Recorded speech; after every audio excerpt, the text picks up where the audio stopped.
औज़ुबिल्लाहिमिनश्शैतानिर्रजीम बिस्मिल्लाहिर्रहमानिर्रहीम अस्सलामुअलैकुम। उम्मीद करता हूँ आप सब लोग खैरियत से होंगे, ठीक ठाक होंगे। UK visit visa on appeal, ये क्या ड्रामा लगाया हुआ है स्काई इमिग्रेशन ने। कहने मतलब ये कि काफ़ी ज़्यादा कमेंट्स आते हैं जी के यूके की जब वीज़ा रिफ्यूज़ हो जाए तो उसके नीचे लिखा होता है जी कि ना ही तो आप अपील कर सकते हैं, ना ही तो आपके पास कोई राइट है एडमिनिस्ट्रेटिव रिव्यू का। तो ये आप लोग वीज़े जो लगवाते हैं अपील पे, ये ड्रामेबाजी करते हैं या आप अप्रूवल्स की ईमेल्स लगाते हैं या फिर जो वीज़े ग्रांट होने की आप तस्वीरें लगाते हैं, ये कहाँ से लगाते हैं? कि आप एम्बेसी में बैठे हुए हैं? काफ़ी ज़्यादा कमेंट्स आते हैं। हत्ता कि मैं ये भी कहूँगा कि कुछ टाइम पहले यानी मंथ्स पहले कोई भाई साहब थे, वो अपने आप को इमिग्रेशन कंसल्टेंट कहते थे और कहते थे कि मैं यूके बेस्ड हूँ, कि इसका इमिग्रेशन लोगों को गलत गाइड कर रहा है। गलत गाइड इसलिए कर रहा है कि यूके की तो अपील होती ही नहीं है। बहरहाल उनको उनकी बातों का जवाब हमारे फेसबुक पेज से या फिर हमारे यूट्यूब चैनल पे की वीडियोस पे या फिर जो हमारे क्लाइंट की रिव्यूज से मिल चुका है।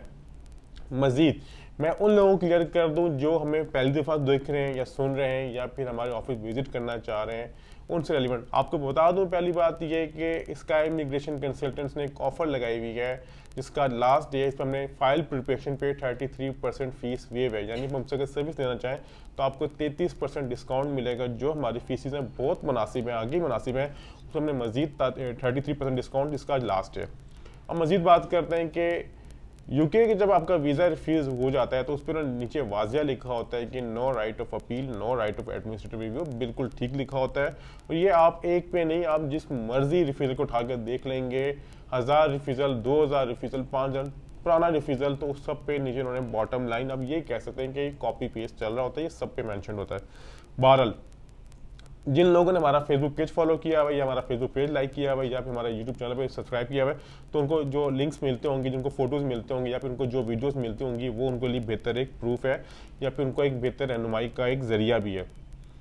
अब आपने यूके का वीज़ा अप्लाई किया, अनफॉर्चुनेट वो रिफ्यूज़ हो गया जी बैंक ट्रांजेक्शन्स पे या फिर किसी और एलिमेंट पे, FRC पे या सर्कमस्टेंस पे, तो आपकी चीज़ें क्लियर हो गई। क्लियर इस तरह हो गई तो आप जब उसको अपील करेंगे यानी पैप करेंगे। पैप क्या होती है? PAP basically pre action protocol होता है जो ऑनलाइन सबमिट होता है। इसकी ऑनलाइन कोई फीस नहीं होती, इसके लिए आपको कहीं जाना नहीं होता। अब तो काफ़ी कंसल्टेंट्स देखा देखी हमें हमारे फॉर्मेट को यूज़ कर रहे हैं, हमारा जो चीज़ें हैं उसको देख के वो उसको तैयार करना शुरू कर दिया। अल्हम्दुलिल्लाह मुझे काफ़ी कॉल्स भी आती हैं, वो भी क्लाइंट जो हैं वो कहते हैं सर जी हमने आपकी वीडियोस देख के इंस्पायर होकर या फिर हमने वो सीख के अपना खुद ही पैप किया जिसका में पॉजिटिव रिस्पॉन्स आ गया। अब देखें, अब बात ये आती है कि हम सारी बातें साइड पे कर देते हैं कि ये ड्रामा है, असल है, झूठ है। ये एक मिनट में या कुछ सेकंड्स में वेरीफाई हो सकता है। वेरीफाई किस तरह हो सकता है? जिस तरह लोग कहते हैं कि जिसकी ईमेल पे रिप्लाई या जो भी XYZ, जब आप ऐप के लिए अप्लाई करते हैं तो आप जैसे ईमेल करेंगे तो विद इन सेकंड्स आपको रिस्पॉन्ड आ जाएगा, सेकंड्स में रिप्लाई आ जाएगा कि हमें आपका प्री एक्शन प्रोटोकॉल यानी यूके अपील रिसीव्ड हो गई है। हम इसका जवाब आपको 14 डेज में देंगे, 14 दिनों में देंगे। इससे क्या होता है? इससे ये होता है जो एप्लीकेंट है वो मुतमईन हो जाता है जी कि मेरी जो अपील की है वो उन तक पहुंच चुकी है। उन्होंने मुझे ये कह दिया कि आप 14 दिन वेट करें, अब 14 दिन में मुझे इसका जवाब आ जाएगा। मुमकिन है कि वह आपको जवाब 5 से 6 दिन में आ जाए, 14 डेज में, या मुमकिन है कुछ डेज लेट भी जाए। तो आजकल काफ़ी ज़्यादा लेट टाइम लग रहा है, तो ये बात क्लियर होगी। अब इसमें आगे पैप तो हमने कर दी, चलो हमने इसका इमिग्रेशन के कहने पे या फिर अपने कंसल्टेंट के कहने पे अपील तो हमने कर दी। अब इसका जवाब क्या आ सकता है? इसका जवाब 3 आ सकते हैं।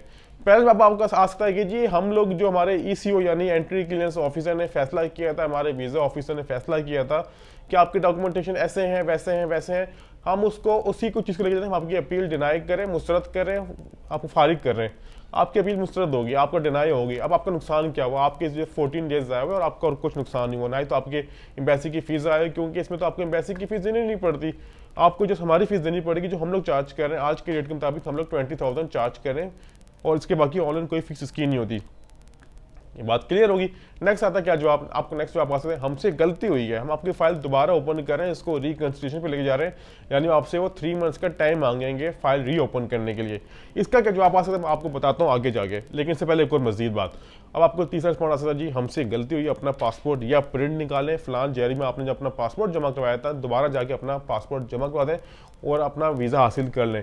यानी आपके इसमें ये कह लें कि एक आपका डिनाई कर दिया, एक कुन आपका अप्रूव कर दिया, तीसरा जो सेकंड वाला था 3 मंथ्स वाला वो क्या होता है, इस पर आपके चांसेस 70 to 80% वीज़ा लगने के होते हैं। वो क्यों होते हैं, देखिए दो वजूहत हैं। अगर उन्होंने डिनाई करना होता तो आपको फर्स्ट टाइम में डिनाई कर देते, हम लोग मुतमईन नहीं है, पानी खत्म। सेकेंडली वो आपको ये कह सकते हैं, आपसे ये कहते हैं हम आपके डॉक्यूमेंट्स दोबारा वेरीफाई करेंगे, आपकी बैंक स्टेटमेंट है, आपकी जो एक्सपेंस है, इनकम है, जो आपने शो किए में डिक्लेयर किए हम उसको दोबारा वेरीफाई करेंगे, आपने जो हमें सर्कमस्टेंस बताए हैं फैमिली के या बिजनेस के या जॉब्स के हम उसको वेरीफाई करेंगे। यानी आप ये कह रहे हैं आपकी डॉक्यूमेंटेशन दोबारा वेरीफाई करेंगे। अगर वो मुतमईन होते हैं तो वो कहेंगे जी भाईजान ये लो भाई ईमेल, जाओ दोबारा अपने पासपोर्ट जमा करो। यानी आप ये कह लें पैप में 2 अप्रूवल है, 1 रिफ्यूज़ल है, और मेरे आइडिया के मुताबिक, मेरे एक्सपीरियंस के मुताबिक अल्हम्दुलिल्लाह ये ज़्यादा पॉजिटिव ही होता है। देखिए अगर उन्होंने डिनाई करना होता है तो आपके फर्स्ट टाइम में डिनाई करता है, अब जो डिनाई होते हैं वो आपकी डॉक्यूमेंटेशन की वेरीफाई की वजह से होते हैं, आपकी डॉक्यूमेंटेशन प्रॉपर वेरीफाई नहीं हो रहे या फिर वो चीज़ें आपकी एडमिट नहीं कर रहे। अक्सर मैंने ये भी देखा जो चीज़ें सुनने में देखने में आ रही हैं कि यूके होम ऑफिस जो चीज़ें हैं वो प्रॉपर तरीके से असेस भी नहीं कर रहा, यानी मेल को फीमेल कर रहा है, सिंगल को मेल कर रहा है, सिंगल को मैरिड कर रहा है, ये चीज़ें बहुत ज़्यादा इस तरह की चीज़ें आ रही हैं। तो ये कह सकते हैं कि रश की वजह से चीज़ें प्रॉपर असेस नहीं हो रही। जिन लोगों का वीज़ा रिफ्यूज़ होते हैं यूके के, मुझसे रिक्वेस्ट करूंगा एक दफ़ा अपील लाजमी करें। अपील इसलिए करें जहाँ पर 115 पाउंड है, कंसिस्टेंसी फीस है, डॉक्यूमेंटेशन की स्कैनिंग की फ़ीस है, अपॉइंटमेंट की फ़ीस है, आपके ट्रैवल एक्सपेंस है, उन सबको एक जगह रखिए। आप एक दफ़ा अगर ऑनलाइन पैप कर लेंगे तो मुमकिन आपका वीज़ा ग्रांट हो। जब अक्सर ये भी होता है जब आपका वीज़ा रिफ्यूज़ होता है तो आप उसकी अपील नहीं करते, जो आपका इम्पैक्ट आपके नेक्स्ट एप्लीकेशन पे भी पड़ता है। वो किस तरह पड़ता है, वो इस तरह पड़ता है, उस पर लिखा होता है वाज़िया तौर पर, क्या आपने फलां टाइम में वीज़ा अप्लाई किया था, जी मैंने किया था, क्या आपने इसकी अपील की थी, यस और नो। जब यस करते हैं तो आप मेच्योर हो जाते हैं, आप जेनरल बन जाते हैं। जब नो करते हैं तो कहते हैं यार इसने पहले अपील नहीं, यानी इतना इंटरेस्टेड नहीं, इसका वीज़ा हो गया तो हो गया, नहीं हुआ तो ये पैसा ही है। तो मेरी रिकमेंडेशन के मुताबिक मैं ये नहीं कहता आप इसका इमिग्रेशन सर्विस लें, आप जहाँ से मर्जी सर्विस लें, लेकिन अपील लाजमी करवाएं और कोशिश करें कि उसको प्रॉपर तरीके से किया जाए। और एक और बात मैं आपसे रिक्वेस्ट करूँगा, चाहे आपको जो कंसल्टेंट होता है ना वो जहाँ मर्जी बैठा हुआ, चाहे पाकिस्तान में चाहे आउट ऑफ कंट्री, वो अपने मुताबिक अपने एक्सपीरियंस के मुताबिक करता है। जो आप उसमें इंटरफेयर करेंगे ना तो वो कंफ्यूज होगा। मैं अपनी बात करूँ, मैं कंफ्यूज जाता हूँ कि मैं क्या करूँ क्या ना करूँ, मेरी टीम भी कंफ्यूज जाती है। तो लिहाजा जो बंदा जिस तरह का उसको करने दें, वो अपने एक्सपीरियंस के मुताबिक कर रहा है। कोई बंदा आपको गारंटी नहीं देता, मैं गारंटी नहीं देता, बाकी कोई गारंटी दे ना तो मुझे इस बारे में नहीं पता, मैं गारंटी नहीं देता कि आपका वीज़ा होगा या नहीं होगा। आज भी अल्हम्दुलिल्लाह हमारे आज 3 वीज़े ग्रांट हुए हैं यूके की, और इंशाल्लाह मैं आज शाम तक तीनों की पासपोर्ट की फोटोज पे लगाऊंगा, जिसमें आपको बताया था कि 2 हमारे वीज़े जेलम के एप्लीकेंट्स के हुए हैं, वो पासपोर्ट लेने गए हुए हैं, और तीसरा हमारा वीज़ा बिहाड़ी के क्लाइंट थे। आपको देखा होगा हमने इनके वीज़े अपील वीडियो बनाई थी, हमारे ऑफिस में आए थे, वो भी लाहौर में पासपोर्ट लेने के लिए आए हुए। जैसे मैं उनको अगर उन्हें शेयर किया और हमें परमिशन दी तो हम लोग अपलोड भी करेंगे। तो ये थी इन्फॉर्मेशन यूके से रेलिवेंट। उम्मीद करता हूँ इन्फॉर्मेशन क्लियर हुई होगी, समझ आई होगी। फिर वही एंड पे वही बात, इसका इमिग्रेशन कंसल्टेंट किसी किस्म का डन बेस पे आपकी गारंटेड काम नहीं करता। हम लोग कोशिश करते हैं फाइल बेहतर बनाने की, बाकी वीज़ा देना और ना देना वीज़ा ऑफिसर का काम है। अपना ख्याल रखिएगा, दोबारा मुलाकात होगी बहुत जल्द नई इन्फॉर्मेशन के साथ। बहुत शुक्रिया, खुदा हाफिज़।